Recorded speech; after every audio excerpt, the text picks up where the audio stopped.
Good to let people in. Okay, perfect.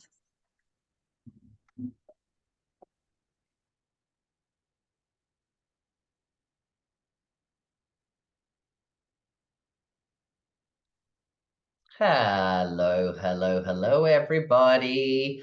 Welcome to the From Loneliness to Finding Love webinar. It's so good to see you guys here. Nice to see you there, Timothy. How you doing? You good? Great. I can see we've got Bobby in the house, and we've got Brad and Fred and Nathan and Matt and Jake. So if you guys, can turn on your camera so we can see, that would be great. It just allows me to, see who's here and to feed off your energy. So if you can have your cameras on, that would be so good on my half, so that I can, deliver at my absolute best for you guys today. So I know there'll be a couple more people that are gonna join us at the webinar shortly, but that's fine.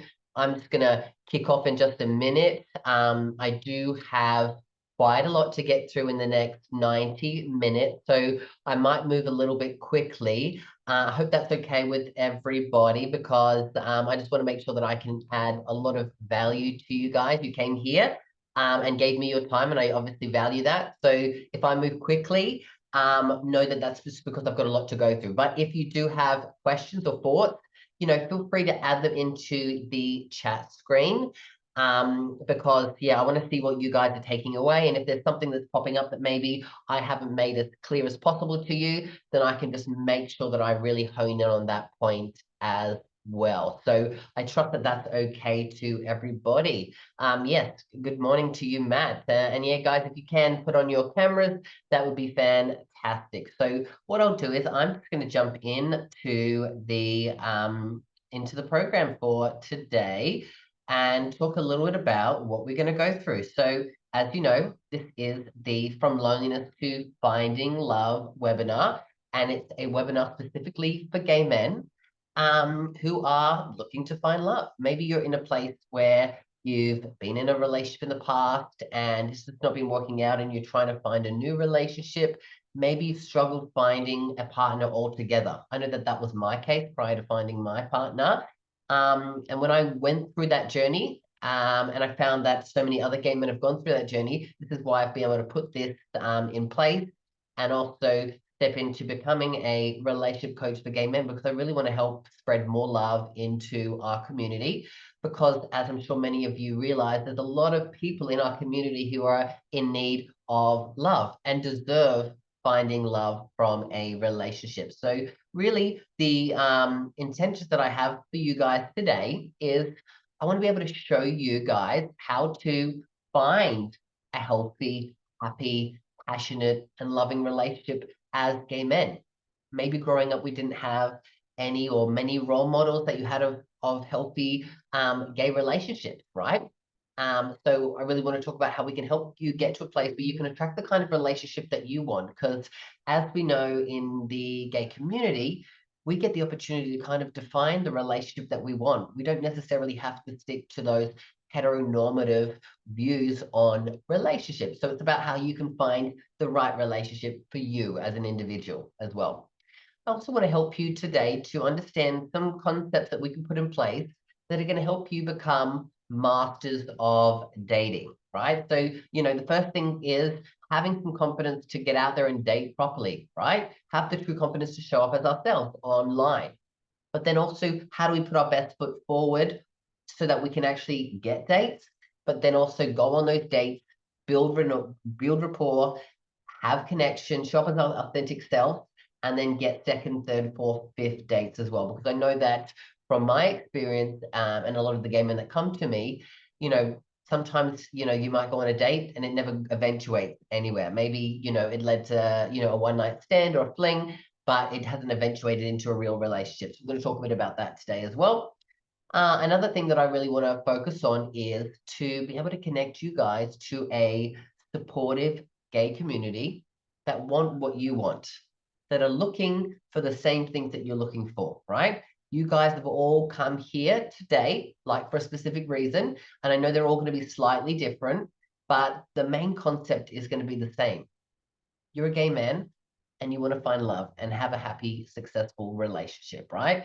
So I'm going to connect you to a community of other gay men that are on the same path, that are walking it that way, so that, you know what, if I have some people that are looking for the same thing, then maybe we can actually get there together. Because I've helped hundreds of gay men over the past, few years, help them to have healthy, happy, passionate, loving relationships.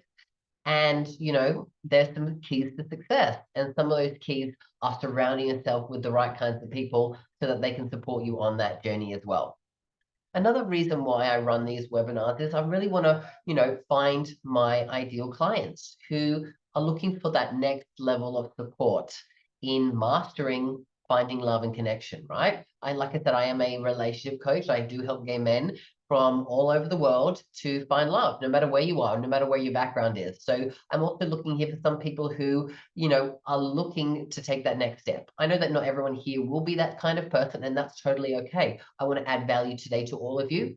And for those of you who want to take that next step, I'm here to, find you guys as well. So, I'll share a little bit about how I can have an opportunity later on today, but we're going to jump into a lot of content first before we do that as well.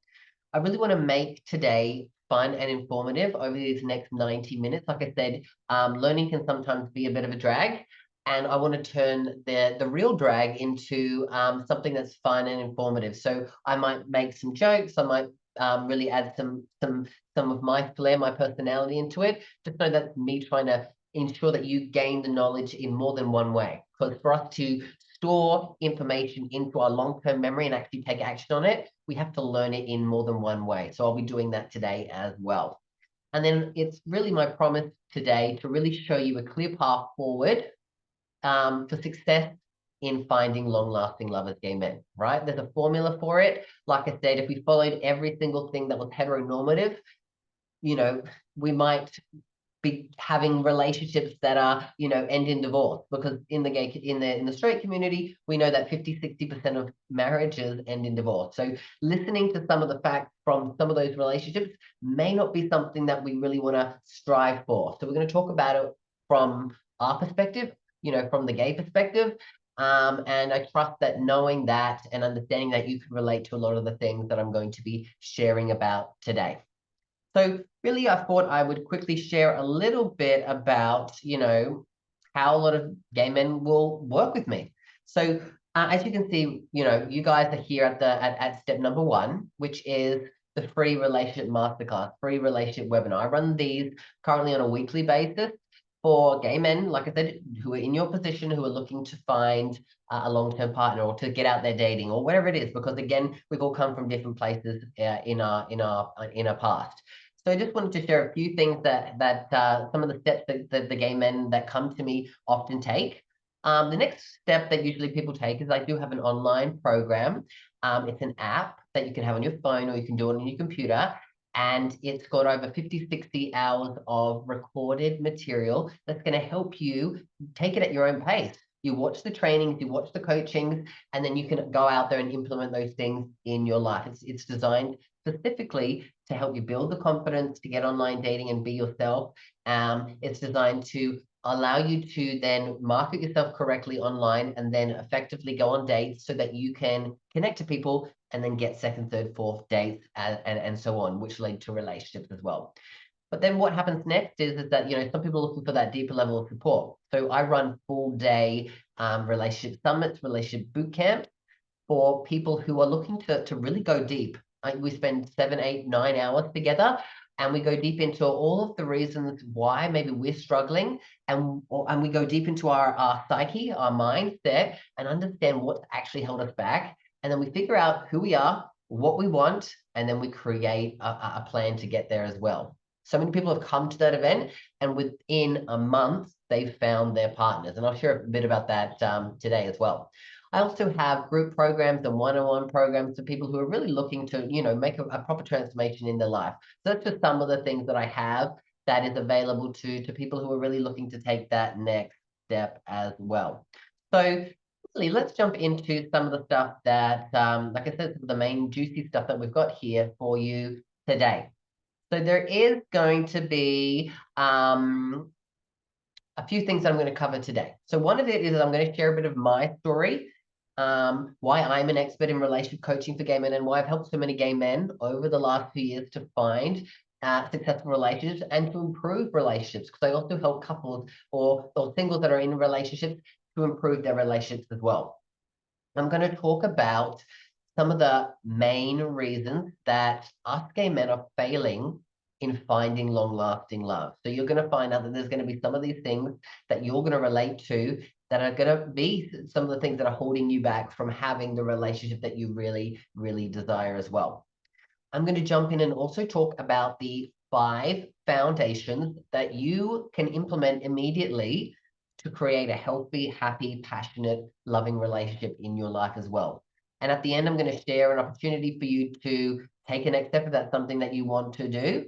And then there'll be an opportunity at the end for you guys to ask me any questions that you have about the webinar today, or even something that's going on in your dating life or relationship life, so that I can help you move forward today. So that's going to be the plan of attack for us over the next 80 minutes. So let's kind of jump in. If I was to ask you a question of what it is that you were looking for to get from this masterclass, what are you trying to get out of this webinar that we're running today? Because each of you guys have come here from a different background. You came here with a different understanding of where you're at in your life and your relationship history and background. So you probably can have a slightly different understanding of what it is that you want. So maybe you can, put that down in the chat screen. What it is that you're looking for to come for today. What is it that you came for from the webinar? And then when we really go a bit deeper into it, how committed, on a scale of 1 to 10, 10 being the highest and 1 being the lowest, are you in achieving what you're looking for? So let's just say you came here today looking for, I've come here, I really want to find a long-term, lasting, loving relationship. I haven't had one before in my life, or I haven't had one in a long time. That's my goal for today, figure out what I need to do, because I haven't been able to figure it out. And then you come to me and I ask you, how committed are you? You might say, I'm committed on a scale of 8 out of 10. When we say we're 8 out of 10, that means in reality, there are some things in life that are more of a higher priority to us. So if we say we're 8 out of 10 in finding a relationship, then those things that are higher commitment levels, higher priorities, will always come and push this to a lower priority. So let's just say you might think of, your work life as your priority, right?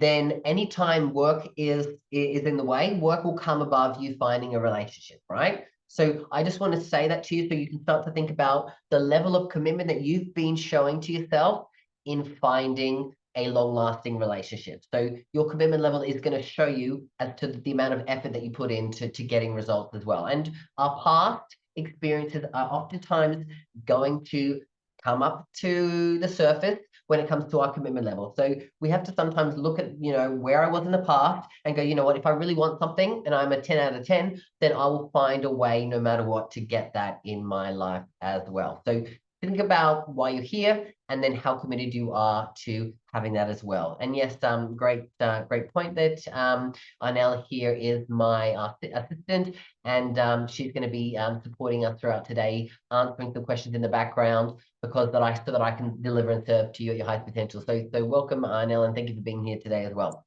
Hello. Awesome. So again, we're talking about you guys coming here and coming here from different backgrounds. So you might be someone who's come here today and you've been single your entire life. So maybe you've never ever eventuated to getting into a relationship with another man, and you don't know what's been holding you back. You've wanted it for a long time. Maybe you've tried to. Maybe you've gone on some dates with guys, but they've never eventuated into a relationship or a long-term relationship, right?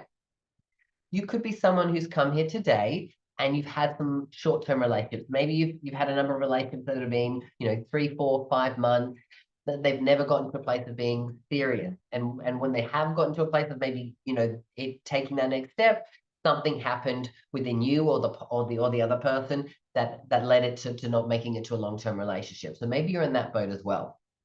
You might be someone who's also been stuck going on dates with the wrong kinds of people and they never go anywhere, right? You could be, like I said, continuously seeing people showing up in your life and you go on a date with them and you don't know why you keep attracting these wrong kinds of people. Like I said, you've probably been on dates with someone where you realize, oh my God, this is just not a match at all for me. And then so maybe it's not you're the type of person who keeps seeing that person show up as well. That could be you as well. You also could be someone who has been in toxic or unhealthy relationships in the past. And, you could be afraid to get into a new relationship because you're afraid that maybe that's going to repeat itself. Because a lot of people who do get into toxic relationships, they repeat the pattern multiple times before they finally learn some lessons. So you might be someone who's been in a toxic relationship in the past. And with what happens within the gay experience, which I'm going to share a little about today, it's very common for gay men to get into toxic relationships, especially, if it's one of their first or second, relationships that they've ever had, right? So you might be someone who's had that before, and that's going to have some barriers up for you to bring in a new relationship as well. You also might be realizing that, you've been in a long-term relationship for years, or for a year, 5 years, 10 years, could be longer. And it might have lost its spark. And you're coming here to either try to reignite that spark, or maybe you're trying to realize, is it time for me to move on? Like I said, I have a lot of gay clients that come to me from different backgrounds, and some of them are at a place, a crossroad in their life where they're in a relationship and they don't know if they should keep fighting for it or if they should go their separate ways. So that could be you as well. And you might be someone who's probably been hearing from your friends or people around you, you'll find love when you least expect it. Why are you single? Or for a lot of us from our straight girlfriends, if only you weren't gay. Now, I'm sure you've probably heard this. I heard this multiple times growing up. And, I know that the people saying it think that they're, being kind and saying the right thing, but it often left me feeling a little bit, you know, less than that. I kept feeling, well, why is it a struggle for me? Why can't I find what I really want to have? So if that's for you, then great. You're all in the right place. Today, we're going to cover a lot of stuff that's going to help you understand where you're at and also how you can take the next step further forward in your life as well. So really wanted to jump in now and just share with you a little bit about my journey, right? So this is me here, right?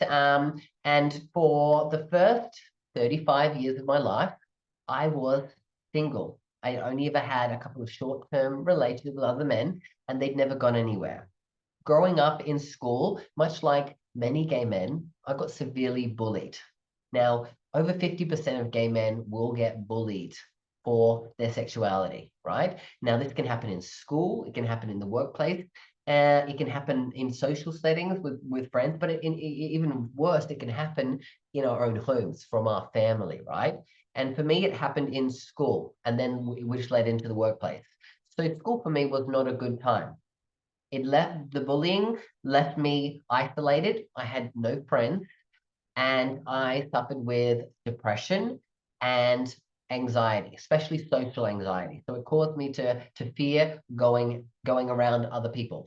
Now, what that led to was at home is that I would isolate myself away from my family because I thought that if I isolated away from them, they may not see what all these other kids were bullying me for, and then maybe because if they saw it, maybe they would think those things as well. So I was in this fear mode constantly of what other people would find out about me and my sexuality, because at that point I was definitely this is early 2000s, wasn't a place for gay people, right? Things have changed over the last 20 odd years, and for me it was a struggle, much like so many gay people, because like I said, 50% of gay men suffer from depression, 60% suffer from social anxiety, and 70% or more will suffer from loneliness as well. So these are more than 2 to 3 times higher than the general population. So our experience as gay men, the struggles that we go through internally, have affected the numbers of mental health in our community. And when I read this and understood this, I was like, wow, this journey that I've had isn't something that is just singular to me. right? Because where I grew up, it was from the Central Coast, which is, about an hour and a half away from Sydney. And at that point, had never met or seen another gay person in real life. I'd seen only a few people on TV. And at that stage, they were on shows like CSI where, maybe they'd been, killed, or maybe they were just not represented very well. So I just didn't have a very good representation of what gay life was. And so this led me to, when I went into the workplace, continuing getting bullied in the workplace. And I got a place where I was, contemplating suicide. Now, suicide rates are again not so much higher in our community, and 1 in 10 gay men will either attempt it or go through with suicide, which is crazy, right? So I was at a place where I was contemplating that, and before I decided to go and do that, I thought, I'm going to go to a gay club in Sydney. I'm going to push myself to go down there and at least see if it, what it's like before I go ahead with it.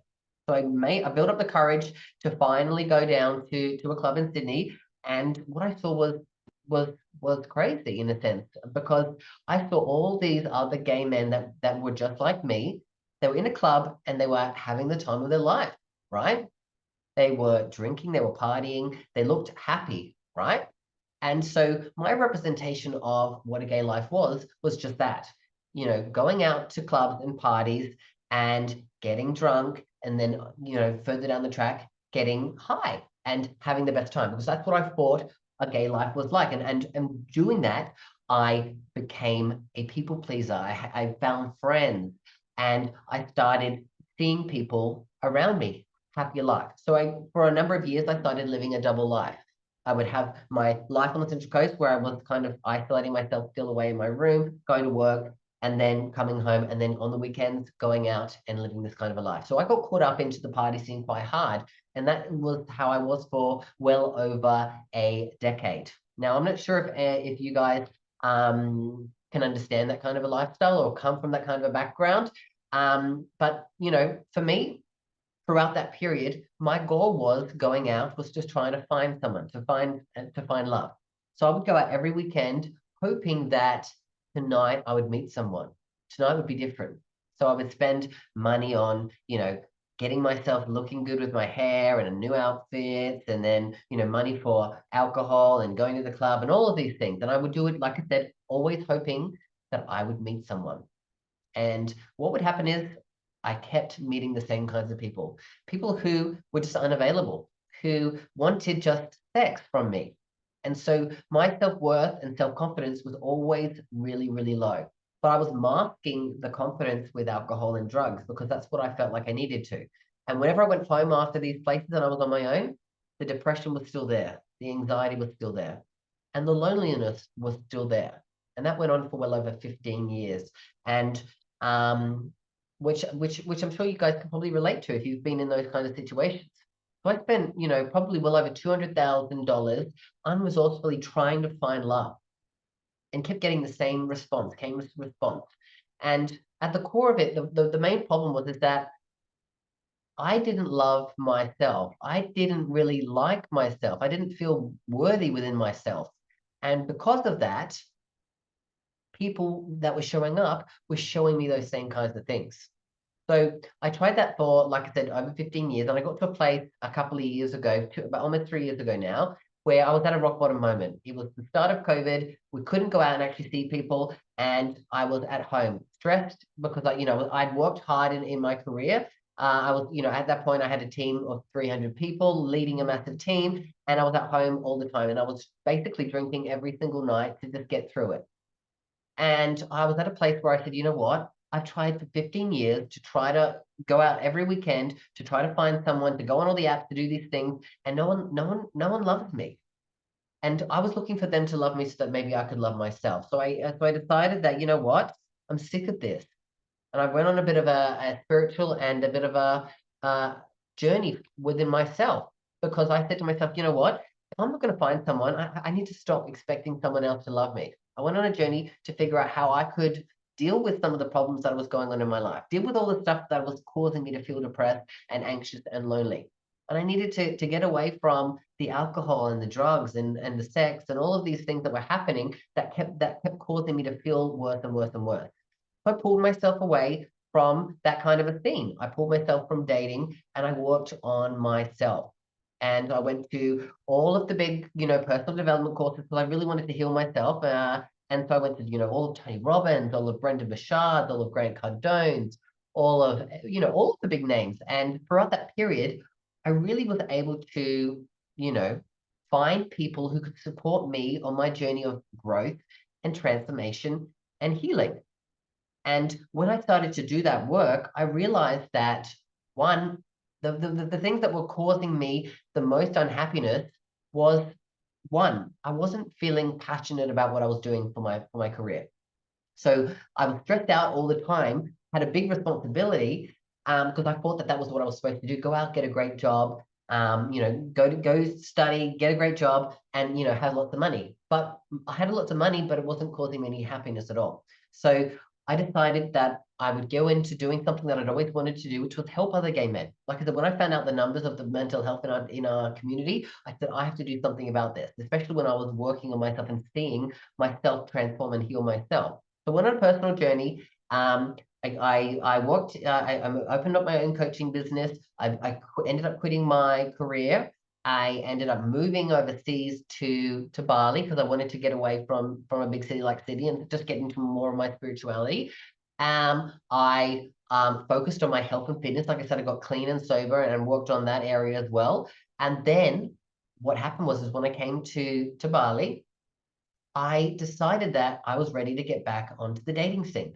And so I decided that, I'm going to go online. I'm going to go onto to the different apps and just go on there with no expectations. Because before I used to go on there, like I said, always hoping that I would meet someone. I said, look, let's just go on there and chat with the people and see how it is. Now, the truth was is that all the same kinds of people were showing up to me before. There was always these people who just wanted sex and that. But I didn't pay attention to that. I didn't get bothered by it. But before I used to get really frustrated by it, right? I would see it and I would just be like, you know what, this is not what I'm interested in. I'm going to block this person because one, we're not a match. Like, let's just only show people that I'm really trying to find, that I want to have.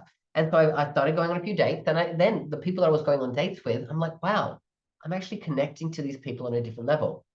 And it only took me a couple of months and I found my partner, which my partner who I've been with now for the last year and a half. His name is David. He's Indonesian.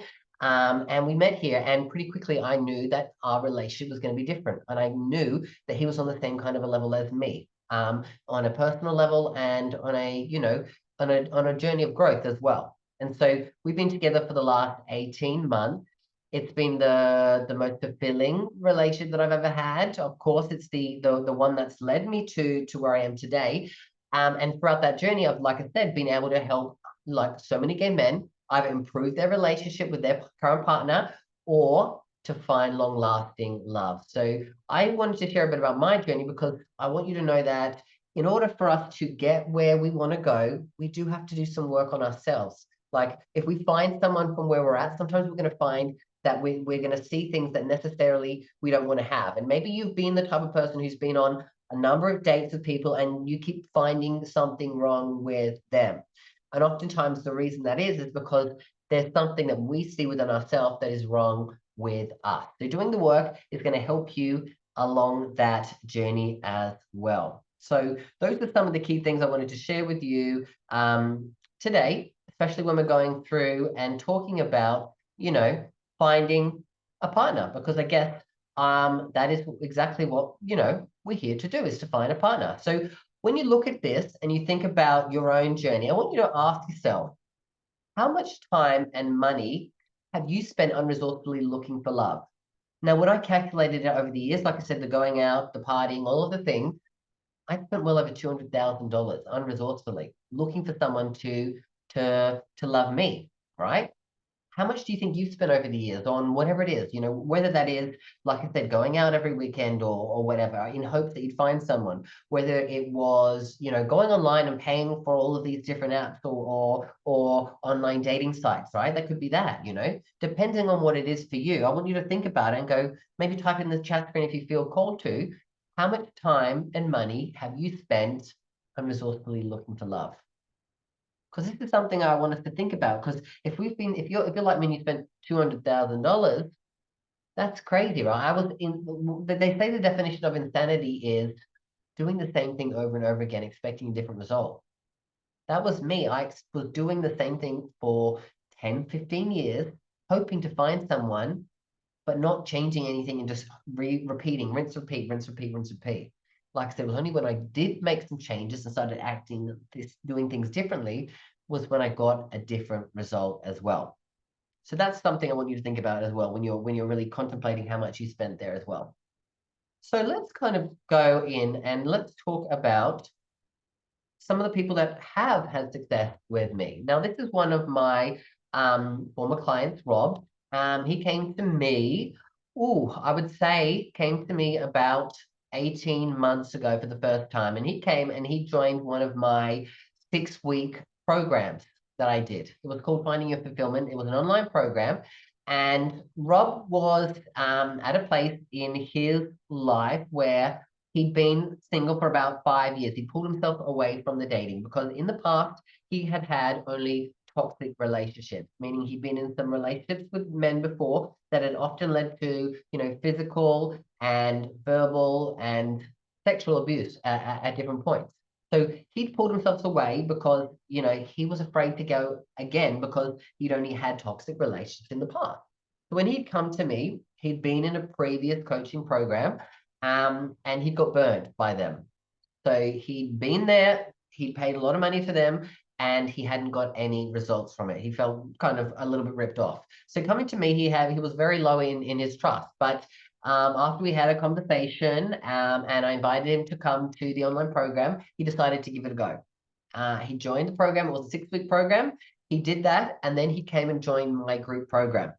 And quite quickly, he started doing the work required and started to notice some things differently. He had some perceptions about himself that was holding him back. He had a really low self-worth, and he had some stuff that had happened in his past related to past previous traumas.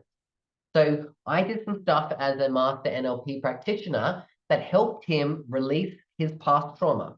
And when we're able to release his past trauma and change the way that he was thinking about himself, he went out and he got back on the dating scene. And so he started dating people. And over the next couple of months, it was great because he started going on different dates as well. But the key thing that happened for Rob is he came to one of my boot camps. And at that boot camp, we were digging deep into different parts of his life and really looking at some of the things that was going on. Rob realized that there was a friend in his life that there was currently that he actually had feelings for, and that he was too afraid to talk to this person because he thought if I say this, it might ruin the friendship. The great thing though was when we changed it, he realized that probably some of the actions that his friend was having was showing that maybe he was interested as well. So Rob went out there after this, after we spoke, went there, immediately had a chat with his friend. They got into a relationship. So when we look at these things, there can be people in our life that already might be there that can lead to us finding that. Maybe we just closed off because of the way that we're thinking. Rob's been in that relationship now with this person for almost about 7 months now, and they've been talking about moving over and retiring in Spain because they're both at that kind of stage of their life. And so they're planning the next stages of their life. So from coming here, being closed off, having toxic relationships, being out of the dating thing for 5 years, to doing some of the work on himself, getting back out there and finding someone quite quickly. These are the things that can happen when we start to reframe and change the way that we see ourselves and we perceive ourselves as well. So that's Rob's journey, and I'm super proud to see where he's made it in his journey as well. So let's talk about what are some of the major reasons that gay men fail in finding lasting love. So one of the things that pops up at the top of it is when we talk about some of the numbers in the gay community, 1 in 3 gay men suffer from addictions, whether that is alcohol, drugs, prescription medication, sex, porn, food. There's a number of them, right? This being such a high number relates to some of the problems that it can cause to us finding lasting love. Now, like I said, you guys have probably been on dates with other gay men, and maybe you're something that realizes that you have a struggle here. So many gay men, like I said, suffer from an addiction. So if you're dating someone and you're seeing that they're struggling with an alcohol problem, maybe it's going to put you off, right? Because if you're looking for a healthy relationship, you probably don't want to date someone who is struggling with one of these areas. And vice versa. If someone's going on a date with you and you might be dealing with an addiction of some level, then it might be hard for them to see a future with you, especially if they're looking for a healthy relationship. So addictions are going to be high.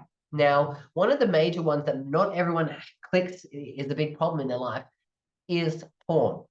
Now, over 90% of men in general use porn, right? And a lot of them use this on a consistent basis. Sometimes people use it on a weekly basis. Sometimes people use it on a daily basis. Sometimes people use it multiple times a day. Now, when they've done some studies, they say they've done brain scans of the brains of men who are addicted to porn, basically who use it on a consistent basis. And what happens in their brain is the same chemical reaction that happens to people who are addicted to heroin. So they say that porn is as addictive to heroin, but because it's a lot more socially acceptable and a lot more accessible, people don't see it as a problem. So having a think about that, is your perception or how you're utilizing things like porn a problem in your life? Because what you might find out is that, for a lot of gay men, again, that your sexual exploration might have happened through porn. That was me. I struggled with porn for a lot of time, especially being a single man, right? That was one of my only ways of releasing and whatnot. So I got caught up in that. I was using that for over 20 years, right? Because we start young, right? In our teens. So dealing with that, and when I realized going through that process that so many other gay men suffer from it, I want you to think about maybe, you might not think you have an addiction to something. I just want you to think maybe if it's causing a problem or how you're feeling while you're using it, or maybe after you've used it, that can be an indication that it's not something as healthy in your life as well. Having these problems will affect you connecting to other people, and maybe you're afraid to talk about these things, or it feels shameful to you. But those emotions also hold you back from really having the connection with people, because our energy is going to attract people or detract people. Now, we've probably all been around people in our life that you've just met and you go, wow, that person, like, I don't know what about it is that person, but I feel really close to them immediately. You've probably had that. That's you being attracted to their energy. You've also probably met people straight away and you've felt a bit icky around them. That's the detraction from their energy. You felt the energy and it's been a detraction to where your energy is at as well. So you probably can relate to that as well. So that's number one. The next one is that a lot of gay men will avoid dealing with problems in life. So again, if you have one of those addictions, you might avoid dealing with it because it might feel like it's too hard, or that dealing with that might mean you have to relate to something else, right? A lot of gay men have, like I said, have had an internal battle throughout their life. And not everyone processes it well. Not everyone talks about it. And sometimes we're still dealing with some of those problems that happened as we were growing up within our families, right? Things happen. Not everyone has a healthy upbringing, and that's okay. There's nothing wrong with you for having that. But some people will process and they'll deal with that and they'll move past it. But a lot of people, again, especially in the gay community, because we've been taught to internalize our emotions, internalize our feelings, internalize our thoughts, we push them down. We avoid dealing with them. That's a big thing that happens within our community. So that might be you as well. That's going to, of course, affect you having a healthy relationship, because if you're avoiding dealing with it, again, it's going to be hard for you to get into a healthy relationship with someone as well. Another big thing is a perfectionist mindset. So many gay men strive to be perfectionists because they try to overcompensate for the fact that they don't want people to see them, or see them as less than for being gay, especially depending on when you've grown up. For me, that was me to a T. Because I saw being gay as a deficiency, I worked hard to be the best employee, to be the best friend, to be the best son, all these things. I put so much pressure on myself that I expected perfection out of myself. And so I was also looking for perfection in someone else. So I had such high standards for what I was looking for, but I also wasn't living up to them honestly as well. So striving for perfection, we all know it's unattainable. So if you are someone who is always constantly striving to be perfect, you're going to find that it's going to be hard for you to truly connect to someone, because you might start picking at faults. And that happens a lot within our community. As you can see, there's probably a lot of times when you've been online trying to connect with someone, and maybe they've been a bit sassy or rude or racist or whatever it is towards you, because that happens a lot in our community, because people have their ideal of what they want and they expect perfection. So this is what happens to some people in our community as well. There also might be a part of you that's dealing still with internalized homophobia. If you are ever thinking, what, like, it's so hard being gay, if being straight would be easier, why have I been given this path, or any of those things like that, or dealt with the fact that, like, finding a partner or wanting it to be this way or that way, there could be a part of you that's still not 100% accepted yourself as a happy gay man, right? It is a journey, right? There is a journey that gay men go through to full acceptance. And because of the experience where so many gay men don't just come out, we never just come out once, right? We all know this, right? We come out multiple times. Whenever we meet someone new, it's almost like we have to go through the journey internally again sometimes, especially when we don't feel safe, right? I'm sure you've probably walked into a room of people and felt uncomfortable and judged automatically. And if you're in that space, there's a part of you that's still dealing with a bit of the internalized homophobia. So we have to constantly work on ourselves, constantly go through the healing journey to get to a place of acceptance and love for ourselves as well. Also, we've got traumas that have happened in our lifetime outside of just being gay. Like I said, childhood traumas, stuff that happened with our parents, you know, schoolyard stuff. Like I said, for me, bullying was a big thing. I didn't deal with it for 15 years, and it led to the depression, led to the anxiety, led to the loneliness, right? So if you're somebody who's got some stuff that's built up from your childhood, some wounds that are happening from your parents, from your life in school, from whatever, if we don't deal with that, it's going to be hard for us to find what it is that we're truly looking for in a relationship as well, right? That's key. Again, you could be someone who's been in previous relationships and maybe they haven't been the most healthiest. Maybe they've been what we can class as toxic. Talk about Rob. He'd been in that way. He held himself back from even dating for over 5 years because of that. That's something that will also affect you finding love. If you've been in those relationships, it is harder. We have to do more work to get through that so that you open up, right? Because we all know, and we've all been hurt in the past. And what happens is we put up a massive wall in front of us. Energetically, that also blocks people from coming towards us as well. So that could be something that you have to be aware of, is that, have I been in toxic relationships in the past? And you don't always want to think just about an intimate relationship. This could be toxic relationships with, family members, right? Because if you've got like big families, there's always usually one relationship, whether it's a cousin or a sibling or a parent even, that doesn't necessarily have a happy ending, and it's got some toxicity in it, right? It happens in almost every family. There's also something that is out there that is called fear of love and joy. Now you might be thinking, what? Why would someone be fearful of love and joy? Now let me explain a bit to this. When you feel deep feelings of love or joy, have a think of maybe a moment where you felt deep love and joy. When you're feeling that, what's the next thing that you start to think about?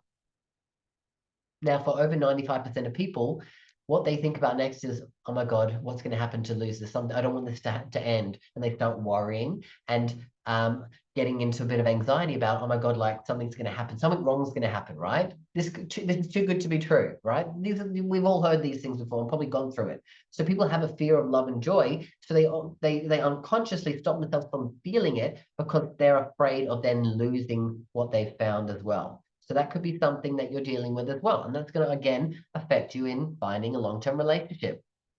You also have probably learned unhealthy patterns of behavior. Like I said, we model our behaviors from the people that are around us. So it could be, like I said, our family. It could be our teachers. It could be people that, were in, church or whatever, you've had growing up. You could model a lot of the behaviors from them.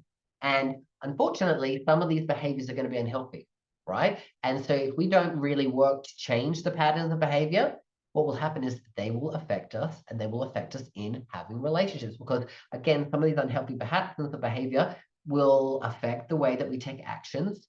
And then because of that, we might be, like I said, blocking ourselves, or maybe we are self-sabotaging ourselves. So you could be someone who's a self-sabotager. That's, again, an unhealthy pattern of behavior. And oftentimes it's done to try to keep us safe. But by keeping us safe, it also keeps us unhappy as well. Really, it does. So what else is there that happens? Now, one of the things that I ask a lot of clients, or people, especially if they get on a call with me and they want to talk about working with me, is, who are you? Now, most people will respond to who are you as, hi, my name is this, and I live here, and I am this age, and this is what I do for a job. So they give you a bit of a fact sheet. They tick off the fact sheet for that, right? Now, if we really are to go a little bit deeper than that, those parts of us aren't really who we are, right?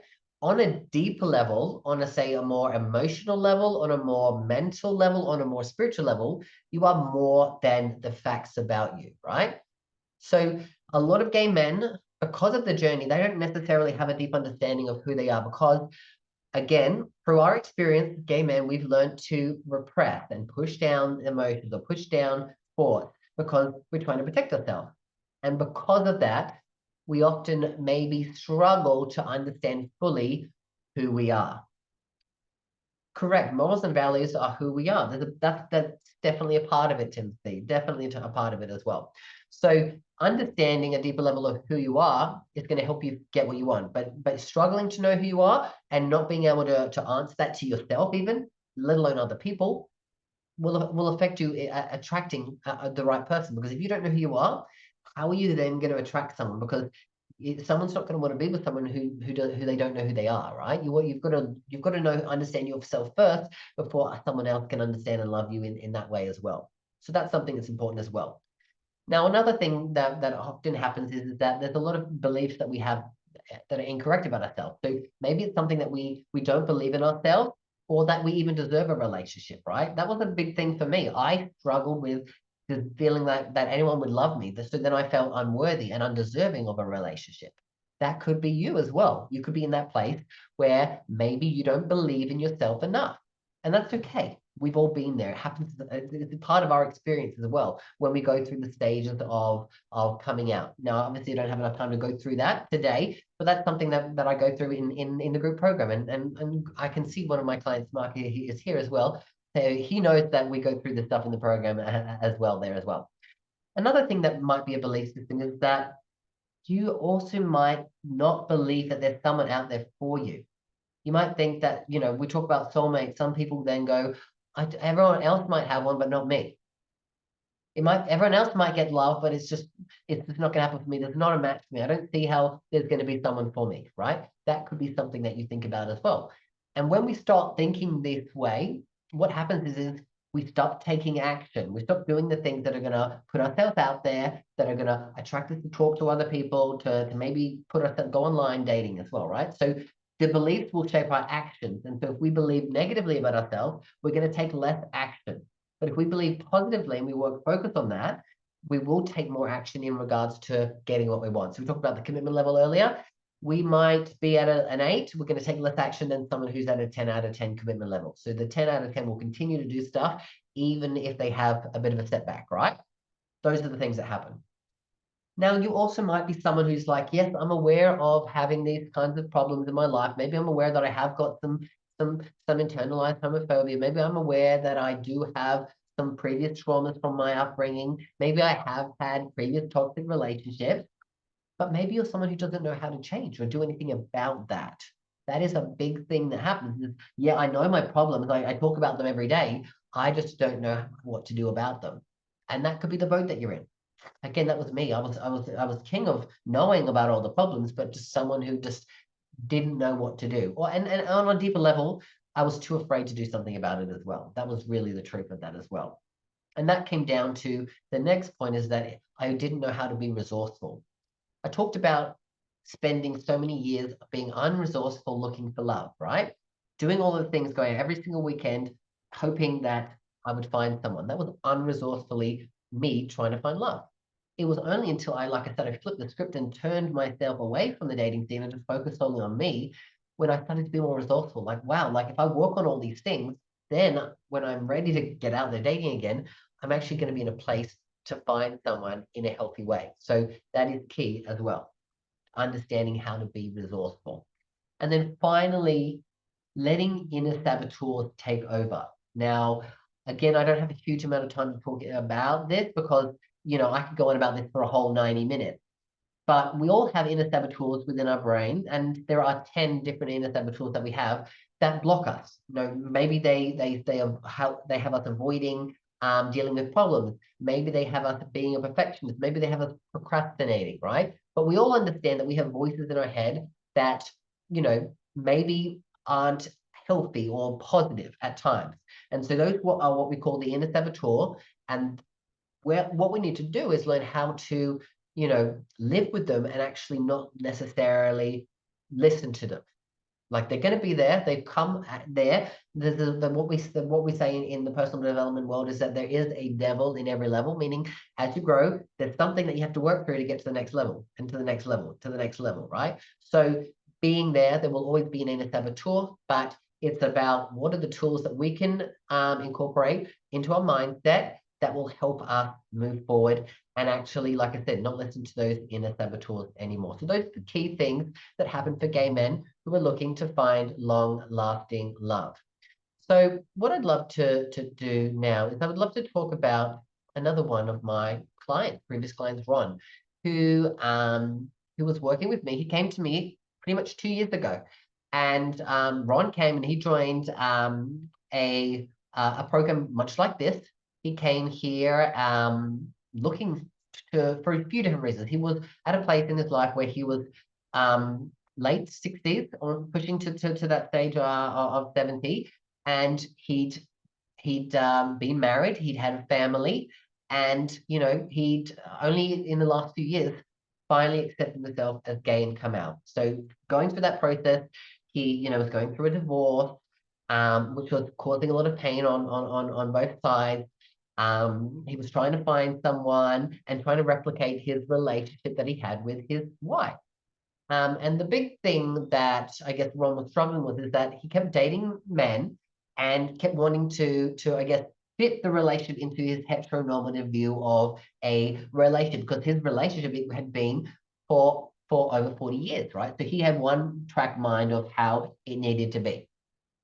Also, obviously, dealing with some of the stuff and the pain of being in the closet for so long, that had affected him in a number of ways. The great thing about Ron, though, was that he came to me. He initially joined the group program, but very quickly jumped into one-on-one because he wanted to go on a journey. So we decided that he would go on a 12-month journey with me, and we went on a journey. And the fantastic thing about Ron was that he started implementing things immediately. So we worked on clearing out some of the pain and the hurt that he felt and the guilt that he had towards his wife.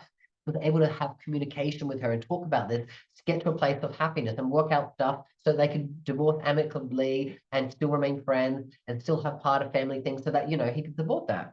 He also did some work on, changing his beliefs around relationships and what he needed from a partner, so that he could actually go into the relationship from a place of what he could give to someone instead of what he needed to get. Because oftentimes we'll go into a relationship to try to get love or to get feel confidence or feel happiness, right? Whereas he went into it and that was what he was thinking, how can I get this? But we worked on that, changed about how can I go in with an open heart to connect with people and bring the best of Ron. And the great thing about Ron was he started going on some dates and he found someone quite quickly. It took him about a couple of months. He'd been in a couple of short-term relationships and realized, that's not what I want. That's not what I want. But when he found the right person, it clicked immediately. And this person in his life brought a lot of joy, and they then created a partnership.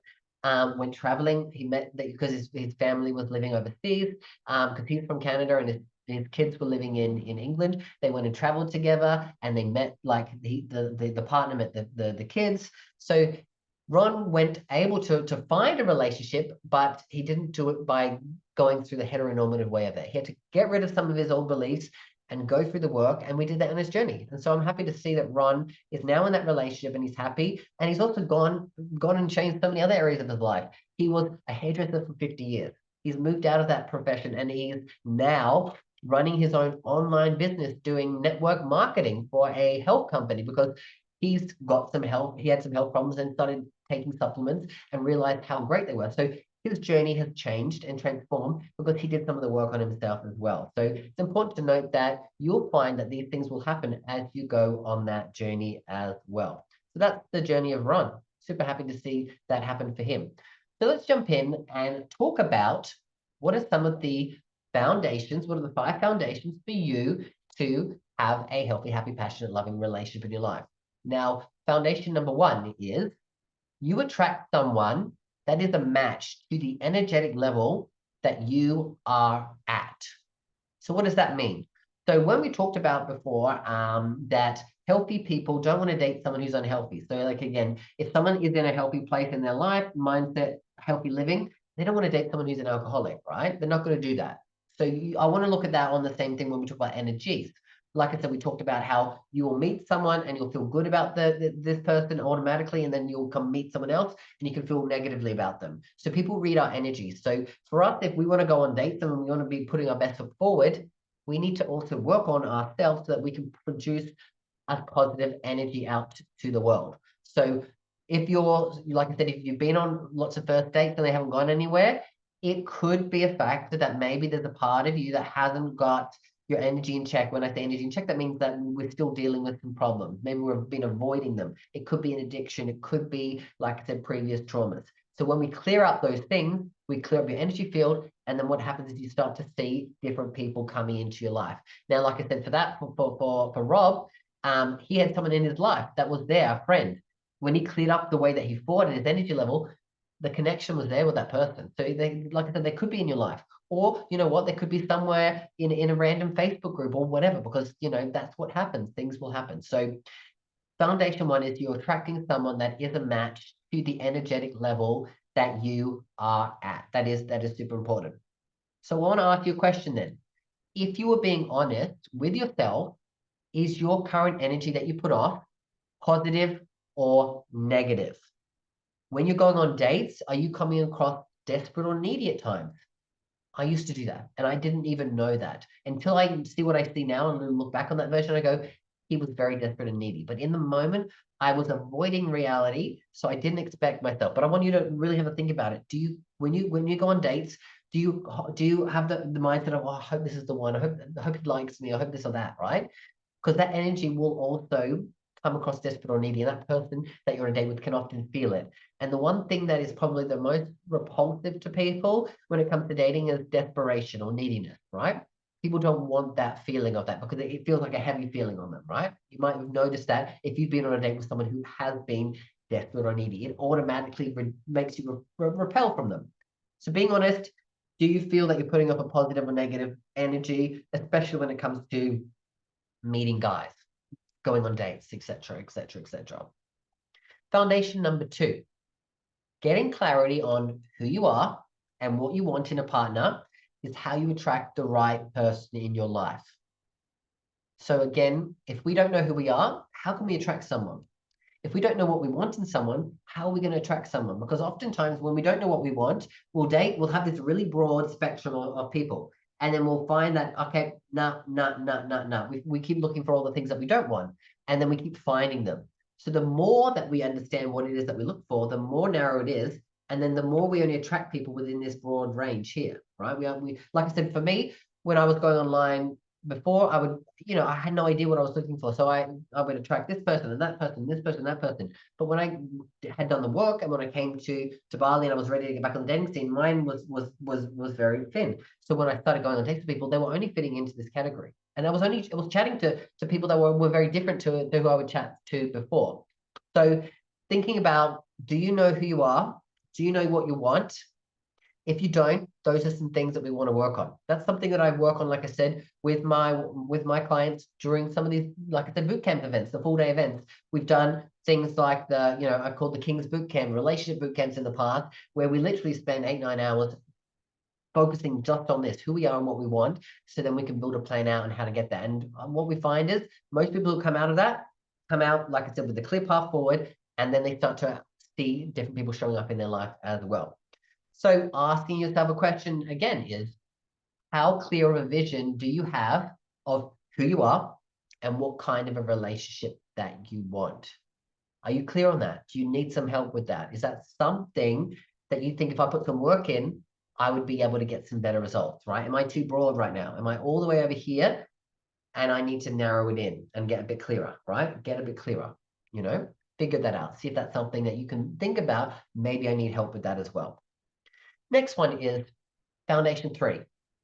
Self-healing and growth is paramount to a successful relationship. What do I mean by that?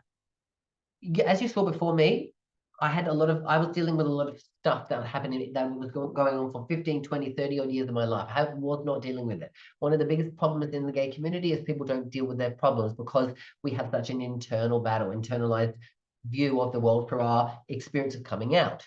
So we a lot of time push things down. For us to actually create a successful relationship and attract that, we need to do the work to clear out some of this stuff that's bogging us down. So doing the healing work, focusing on growth, is going to be paramount to a successful relationship. Now, you'll find for people who've been in relationships in the past, or if you're currently in one, you'll realize that your partner is your, I guess, biggest teacher in life. They're going to come up and show you all the things that you get frustrated by. They're going to show you all the things that you need to maybe do some work on. So if you're not in a good place to start with, you might find it early on that when you're seeing a mirror, they might show you some of the things that you're avoiding. And if you're avoiding that, you'll push away that person. You'll energetically block them from that. So getting into a place of, I need to do some work on me, doing some of the place to fully ready myself for a relationship is how you're going to attract the right kind of person to date. So you're in a healthy relationship from the start, but then be ready to continue to heal and grow, because we call it a healing journey. We don't say I am healed, right? Because we are constantly healing all the time from things that happen, because every day new stuff happens. We can never fully be healed. If you think that, then it's almost like I've reached my final destination. There is no final destination in life for us because we keep going. So it's a healing journey, constantly doing more work within ourselves. Healing and growth will be paramount for you to have a successful relationship. So have you dealt with any of those childhood wounds or past traumas that you've had from previous relationships, whether that's with family members or, previous past intimate relationships? Is that something that's still ongoing for you? You might be thinking, yes, I know that there's this niggling thing that I have been avoiding over here, that if I worked on it and I moved it over here, I would see a difference.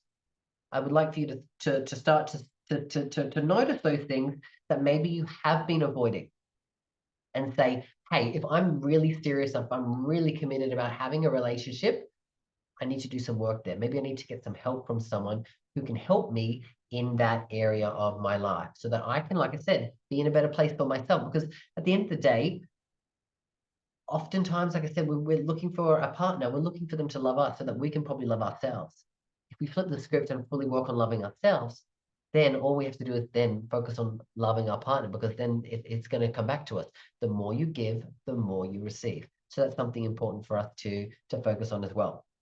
So I really want to, again, jump in and share a journey of another one of my clients, Jay.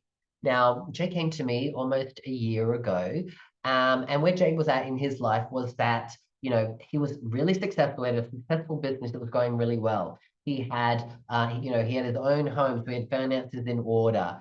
He had some great friendships with people, but the thing was, is he was struggling with his relationships. Um, he'd been in toxic relationships in the past. They'd only ever lasted, maybe it would always got to the year mark and never went any further. So Jay was at a place where he just wasn't getting to a place of happiness and finding love, right? It was a struggle for him constantly. And so he got so frustrated all the time. So when he came to me, he again joined one of these webinars, masterclasses, and then we jumped on a call. And on that call, I knew straight away that Jay is someone what I would class as an overachiever, meaning he was 10 out of 10 committed to getting the result. So quite quickly, we realized that, doing the online program wasn't going to be the right thing for him. And he jumped straight into working with me one-on-one.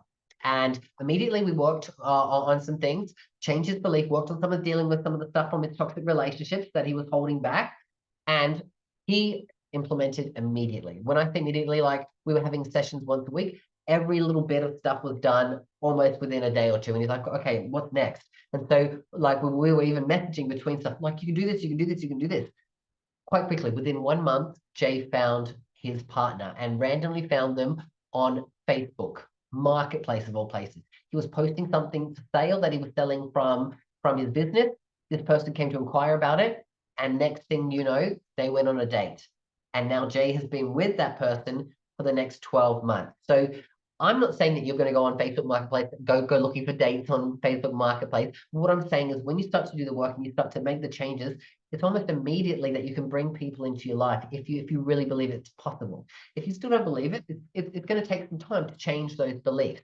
But Jay was ready. He did the work immediately. And like I said, within 1 month, he found someone in a place that was so unexpected for him that was possible to meet him. So I just want you to open your mind to the possibilities that there could be something random out there. You don't have to just automatically think about, I'm only ever going to meet this person on Grinder, or I'm only ever going to put this person on this. Because if you only think of it that way, then you don't necessarily open your mind to new possibilities as well. So I'm super happy to see Jay has made it to that place in his relationship. And he just messaged me the other day telling me he can't believe it's been a year and that they're about to celebrate their 1 year anniversary. So it's beautiful. It's a beautiful journey to see. Awesome. Okay, then. So when we talk about that, then let's go on to the fourth foundation. So foundation 4, relationships are a living entity and they need to be nurtured that way as well. So what does that mean? It's that in a relationship that you have, you're going to have yourself, super important. You can have your partner, super important. But then you can have your relationship, which is also super important. Oftentimes people only look at the people that are involved and they don't focus on nurturing the relationship because it is a living entity. It is something that needs to be nurtured. So if you're someone who maybe hasn't had long-term relationships, how do you then look at a relationship differently so that you can nurture the actual relationship, right? If we put self-care into ourselves, we put love into our partner, we need to also focus on what can we do to keep this relationship there, because it can't be all you, it can't be all them. It has to be a we thing as well. What can we do to connect more? What can we do to improve here? Because oftentimes people, when things are going bad, they blame the other person. When things are going good, they praise themselves. So we've got to look at it and go, okay, there are two people. What part am I playing in the good? What part am I playing in the bad? And how do we then work on that within ourselves to, like I said, have a better, happier relationship as well? So that's key for foundation number 4.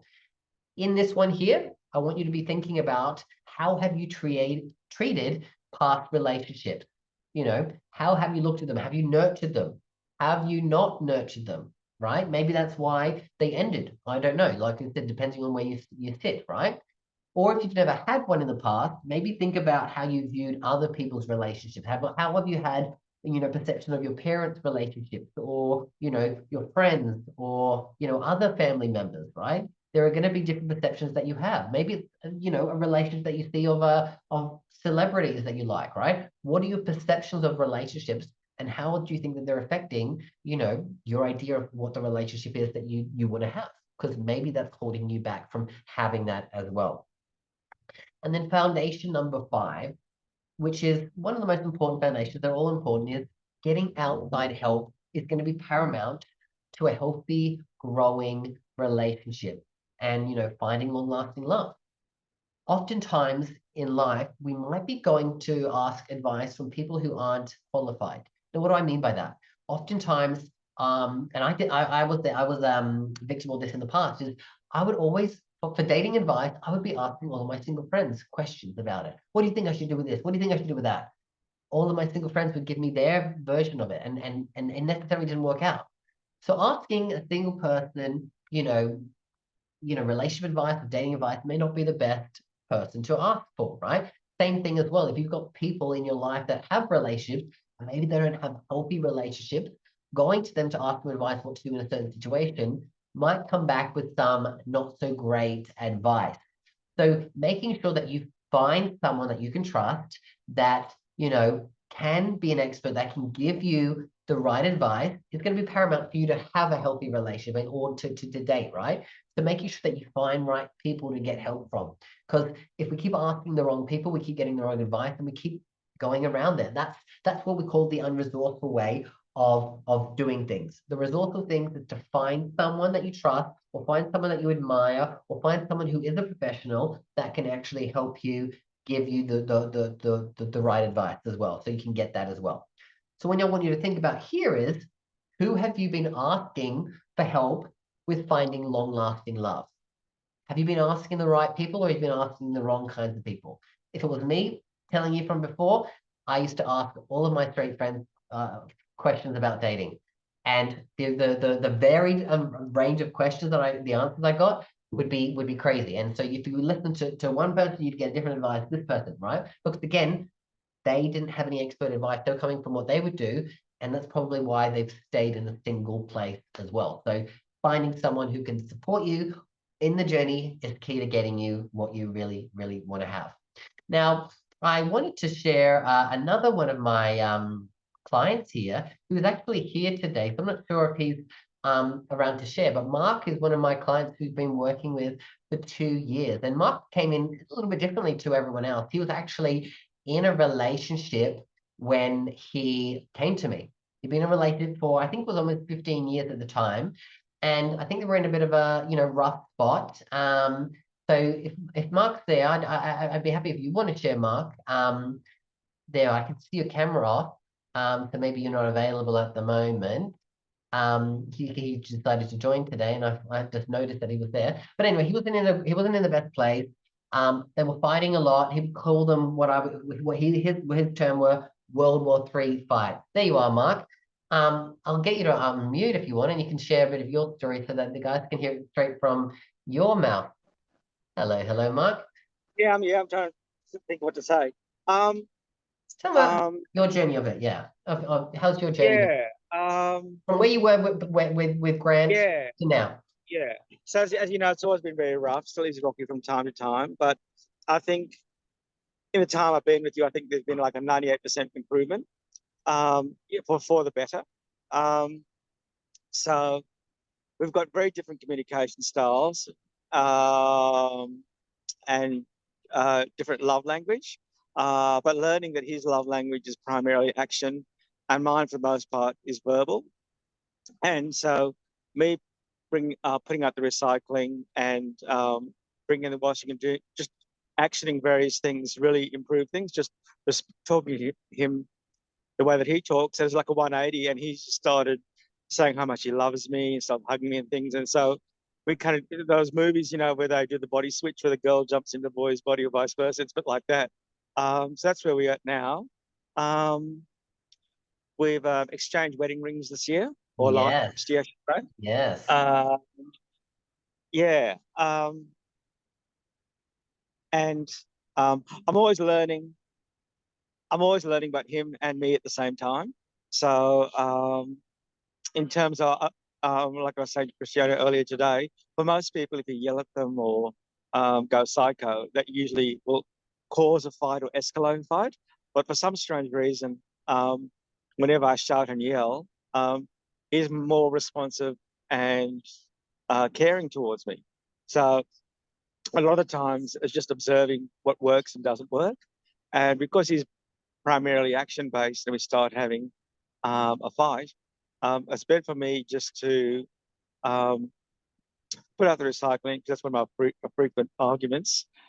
Come back and say, look, I put out the recycling, walk away for half an hour and come back. Because what I've observed is that anytime I try and apologize or explain myself, it doesn't work.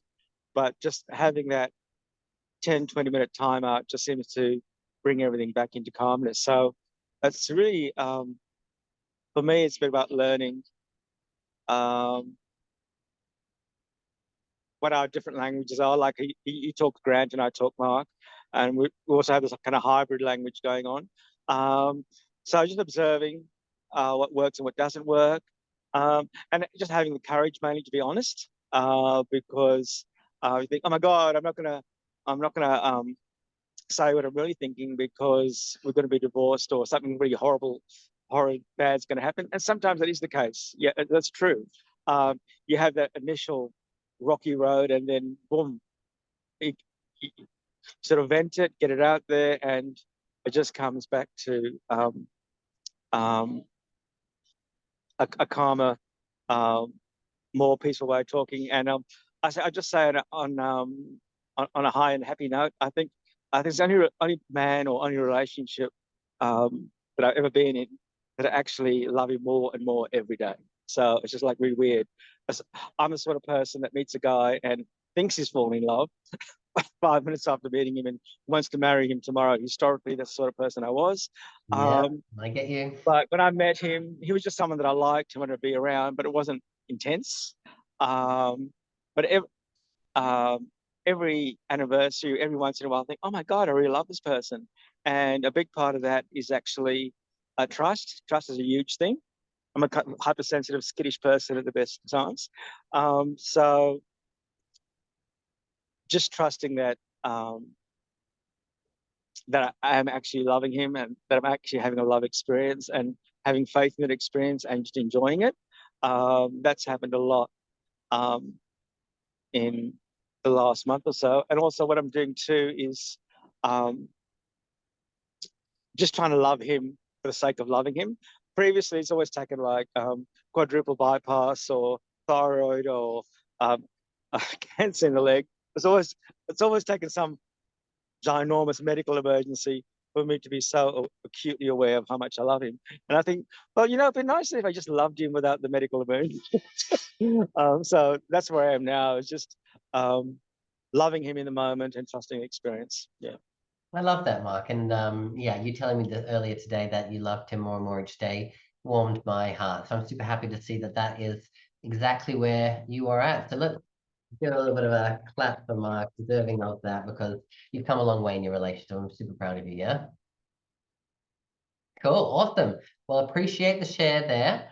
And so where we're at now is that I'd love to give everyone a opportunity for anyone who is here who maybe wants to understand more about how that happened for Mark, or how it happened for Rob or Ron or any of the other guys that we talked about. If you're someone who's serious about finding love, then I'm going to offer everyone who's turned up to this webinar a free Looking for Love call with me. And so basically it's a call there with me, and we're just going to chat a little bit more about your journey, your specific stuff. I know you've spoken to me a little bit about your stuff on Facebook or Instagram or wherever you're connected with me on. But what I'd love to be able to do is give you a chance to chat to me one-on-one about where you're at, and talk about maybe what's the plan that we can put in place that's going to help you to get where you want to go, which is ultimately finding love or improving a relationship like what happened to Mark. So if you're someone who is serious, Arnell has popped a link into the chat screen for you to book in the call. Like I said, there's no pressure. It's a free chat. And then we can go from there to seeing if something that I can offer can help you, or if I can give you some advice as to where you can go next in finding what you're looking for. So if you're someone who's serious about that, feel free to book a call with me, and we can go from there. So let's jump to the next part of it, which is really now moving into an opportunity for anyone here who would like to ask me a question. If you've got a question that is bubbling up on your end, and you would like to chat to me about maybe something that I've spoken about today, or something that's going on for you, then pop your hand up, wave into the camera, and let me answer that for you, so I can get you moving in the right direction. So, or you can type me into the chat screen, depending on what feels right. Is there someone who has a question that I can really support you on today?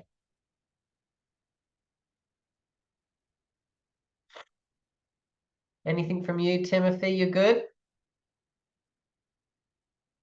You good? What about you, Raul? You good? Great, awesome. Well, mate, if there's no questions there, maybe I'll just answer a couple of the frequently asked questions that I do get. So I get questions from people that might be like, I've been lonely and alone for as long as I can remember. How do I change this and find a partner who loves me? Right? You might be in that boat where you've been single forever. and you're really going, how can I change this? What's going to be different? Like, I've tried this, I've tried that, I've thought differently, blah, blah, blah, blah, blah. The thing is that, us in that place of loneliness, again, if we're energetically a match, we're going to attract more loneliness into us, meaning we might go on dates with someone and they might also be a lonely person as well. On the back end of it, though, is that if we're in a place of loneliness, we're less likely probably to do some things that are going to take action. So maybe priority, again, we looked at the commitment level. If it's an 8, 7, 6, whatever's above that, you're going to do, because that maybe is leading to better feelings for you in that regard. So for me, I threw everything into my work because I got a lot of significance out of work. Like I said, I had a big team, I was in a big role, and I got significance out of leadership. So for me, I always put that above anything to do with dating, because I was getting insignificance in the dating world, right? So if you're looking at it, we have to actually do some of the work on ourselves to get past that. So again, think about that as well. You also might be someone who goes online dating and everyone just, wants sex. And how do you find people who want a relationship? So the thing here is that there are always going to be those types of people who are just looking for that, because again, so many people are suffering internally, and through that, they fall into an addiction. Maybe that is sex, and maybe that's how they feel significant. If someone has sex with them, they feel better about themselves. That is a common thing that happens, as we know. For us, what we need to really realize is that sometimes that can be a deterrent for us. Oh, I'm only attracting these kinds of people. When I did the work, I noticed that those people were still there on the online dating, but I didn't worry about that. I didn't focus on that. I just blocked and moved on, blocked and moved on, blocked and moved on. And when I kept blocking and moving on, I was, like I said, starting to have better conversations. I was starting to do this because I didn't get bothered. I didn't get bogged down by the bullshit. So if you understand what you want, from like who you are and what you want, it's easier for you to then push out the other white noise and really focus on that for yourself as well. Another question could be, I've been hurt in the past. I'm afraid that it's going to happen again. How can I get past this? So we talked about so many people who get into toxic relationships, repeat the pattern, repeat the pattern, repeat the pattern, repeat the pattern. So what we need to be able to do is learn how to break the pattern. What is it that's caused me to attract those negative kinds of relationships in my life? Why am I in toxic relationships? Has it been something that happened within, my relationship with my family or something like that that's led to me being in toxic relationships? So if I continue to do that, again, I either hold myself back from having a relationship or I get into another toxic relationship. So it's changing the pattern of behavior, working on the internal stuff, so that, like I said, when we then go out dating again, we attract people who are more healthy and in alignment to where we're at as well. And then the final one is that I might go on about is I am, sick of getting asked by friends and family why I'm single, how can I better navigate, and, this question, and not feel so triggered. For me, I would get triggered all the time by this question when people kept saying, how can you be single? Like, what's wrong? Like, and that question always made me feeling that there was something wrong with me. Why is it that I'm single, right? So to better navigate that is that, we have to learn to let go of the need for someone else in our life. We need to let go of the worry that it's ever going to come for us, and maybe like the dealing with the stuff that's causing us to feel lonely and that we need a partner, right? Like I said, 70% of gay men will suffer from loneliness, 60% social anxiety, 50% depression, 50% get bullied. 1 in 10 deal with suicide, 1 in 3 with addiction. So these are huge numbers that we deal with, right? If we work on something, because the likelihood of, if I look at this room here today, that someone's dealing with something, it's going to be quite high if we look at that there, right?